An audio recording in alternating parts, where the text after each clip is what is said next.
কাতলা মাছের তেল ঝাল এইভাবে একবার বাড়ির লোককে রান্না করে খাওয়ালে তারা বারবার এইভাবেই খেতে চাইবে। এতটাই টেস্টি হয় খেতে। তো দেখেই বুঝতে পারছো রেসিপিটা কতটা টেস্টি হয়েছে। তাহলে চলো শুরু করা যাক।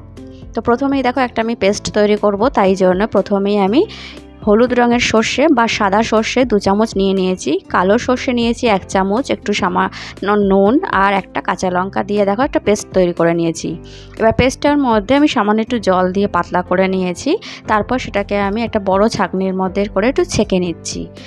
এইভাবে সর্ষের পেস্ট ছেঁকে নিলে তাহলে আর গ্যাস বা অম্বল হয় না। অনেকেই সর্ষে খেলে অম্বল হয়, সেই গ্যাস আর অম্বলটা হয় না।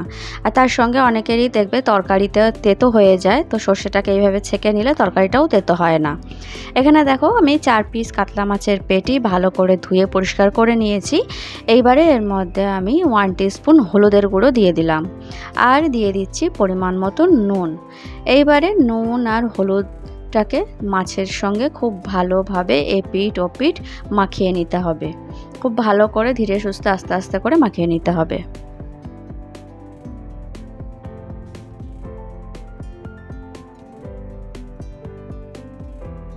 দেখো মাছে আমার নুন আর হলুদ মাখানো হয়ে গেছে। এইবারে আমি কড়ায় সর্ষের তেল খুব ভালো করে গরম করে নিয়েছি। নিয়ে তারপরে আমি হাতায় করে এক একটা করে মাছ তেলের মধ্যে দিয়ে দিলাম।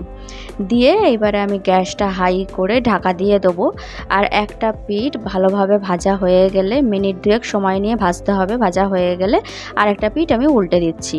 তো মোটামুটি হালকা লালচে করে আমি মাছগুলোকে একটু ভেজে নেবো। তোমাদের যেরকম পছন্দ তোমরা সেই অনুযায়ী মাছটা ভাজবে। তো আমার দেখো 2 পিঠই কিন্তু মাছটা সুন্দর করে ভাজা হয়ে গেছে। তো এই মাছটা আমি তুলে নিচ্ছি। তো দেখো ভাজা মাছগুলো আমি দেখেও দিচ্ছি কীরকম কালার এসেছে। তারপরে ওই মাছ ভাজা তেলের মধ্যেই আমি একটু কালো জিরে ফোড়ন দিয়ে দিলাম। দিয়ে একটুখানি নাড়াচাড়া করে নিয়েছি, একটা সুন্দর গন্ধ বেরিয়ে গেছে ফোড়ন থেকে। তারপরে আমি একটা বড় সাইজের পেঁয়াজ ছোট ছোট করে কুচি করে রেখেছিলাম, তো সেই পেঁয়াজটা দিয়ে দিলাম। পেঁয়াজটা দিয়ে এবার পেঁয়াজটা আমি ভাজা হতে দেবো, সেই জন্য গ্যাসটাকে কিন্তু এখন হাই রাখবো। গ্যাসটা হাই রাখলে তাহলে পেঁয়াজটা তাড়াতাড়ি ভাজা হয়ে যাবে। আর পেঁয়াজটাকে কিন্তু একটু হালকা লালচে করেই ভাজবো। তো দেখো আমি বেশ কিছুক্ষণ সময় নিয়ে প্রায় মিনিট 3-4 সময় নিয়ে পেঁয়াজটাকে হালকা করে ভেজে নিয়েছি। এইবারে এর মধ্যে আমি একটা বড় সাইজের টমেটোর অর্ধেক কেটে রেখেছিলাম, তো সেইটা দিয়ে দিলাম। টমেটোটা দিয়ে আমি একটু সামান্য একটু নুন দিয়ে দিলাম, তাহলে টমেটোটা খুব তাড়াতাড়ি নরম হয়ে যাবে। তো নুন দিয়ে পেঁয়াজ আর টমেটোটাকে ভালো করে নাড়াচাড়া করে আমি 1 মিনিটের জন্য ঢাকা দিয়ে দিয়েছিলাম। তো 1 মিনিট পর ঢাকা খুলে দেখো আমি খুন্তি দিয়ে একটু চেপে চেপে চেপে চেপে দিচ্ছি। তো টমেটোটা যেহেতু নরম হয়ে গেছে, টমেটোর ছালটা দেখো আলাদা হয়ে যাচ্ছে। এইভাবে আমি টমেটোর ছালগুলো তুলে নেবো। আর আমি প্রত্যেকটা রান্নাতেই এইভাবেই টমেটোর ছাল বাদ দিয়ে দিই। রান্নার মধ্যে টমেটোর ছাল থাকলে দেখতেও ভালো লাগে না, আর টমেটোর ছাল খাওয়াটাও ঠিক না। তো সেই জন্য এইভাবে আমি টমেটোর ছাল বাদ দিয়ে দিলাম। দিয়ে আমি ভালো করে আবার খুন্তি দিয়ে চেপে চেপে খুব ভালো করে টমেটোটাকে মিশিয়ে দিলাম। দিয়ে এর মধ্যে আমি 2টো রসুন থেতো করে রেখেছিলাম, সেই থেতো রসুনটা দিয়ে দিলাম। দিয়ে এবার পেঁয়াজ আর টমেটোর সঙ্গে রসুনটাকে খুব ভালো করে একটু কষিয়ে নেবো, রসুনের কাঁচা গন্ধটা চলে যাওয়া পর্যন্ত। তো দেখো কষাতে কষাতে রসুনের কাঁচা গন্ধটা কিন্তু আমার প্রায় চলে গেছে। এইবারে আমি এর মধ্যে গুঁড়ো মশলাগুলো দিয়ে দেবো। গুঁড়ো মশলার মধ্যে দেবো আমি জিরের গুঁড়ো, ধনের গুঁড়ো, কাশ্মীরি লঙ্কার গুঁড়ো, নর্মাল শুকনো লঙ্কার গুঁড়ো আর হলুদের গুঁড়ো সবই আমি 1 টিস্পুন করে দিয়েছি। দিয়ে এবারে আমি সামান্য একটু জল দিয়ে দিলাম। দিয়ে এবারে মশলাটাকে খুব ভালো করে কষাবো। তো যেহেতু একদম তেল নেই সেই জন্য আমি একটু জল দিয়ে দিলাম, তাহলে মশলাটা কষাতেও সুবিধা হবে আর সঙ্গে নিচের দিকে লেগেও যাবে না। তো দেখো আমার মশলাটা কিন্তু কষানো হয়ে গেছে, কত সুন্দর কালার চলে এসেছে। তো মশলাটা কিন্তু আমার কষানো একদম কমপ্লিট। আবার একটু ভালো করে নাড়াচাড়া করে নিলাম।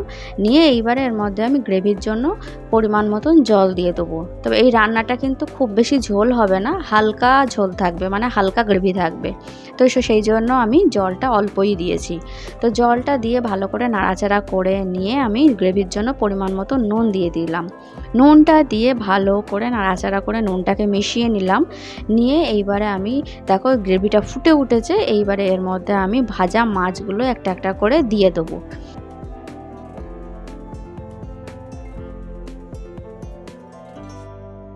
দেখো ভাজা মাছগুলো আমি সব গ্রেভির মধ্যে দিয়ে দিয়েছি, দিয়ে এইবারে আমি গ্রেভিটাকে একটুখানি মাছের ওপর দিয়ে ভালো করে দিয়ে দিচ্ছি। তাহলে যেহেতু গ্রেভিটা কম আছে, মাছটা পুরোটাই গ্রেভির মধ্যে ডোবেনি, তাই জন্য ওপর দিয়ে একটু দিয়ে দিলাম, তাহলে মাছের ওপরটাও বেশ সুন্দরভাবে নরম হয়ে যাবে। তারপরে 2 মিনিটের জন্য আমি গ্যাসটা মিডিয়াম করে ঢাকা দিয়ে দিয়েছিলাম। তো গ্রেভিটা দেখো 2 মিনিট পরে ফিরে এসেছি, গ্রেভিটা কিন্তু আগের থেকে অনেকটা কমে গেছে। এইবারে এর মধ্যে আমি সর্ষে যেটা বেটে জল ছেঁকে রেখে দিয়েছিলাম, সেই সর্ষের জলটা দিয়ে দিলাম। দিয়ে আবার ভালো করে গ্রেভিটাকে নাড়াচাড়া করে মিশিয়ে নিচ্ছি, নিয়ে আরও একবার করে আমি মাছের ওপর দিয়ে গ্রেভিটাকে দিয়ে দিচ্ছি।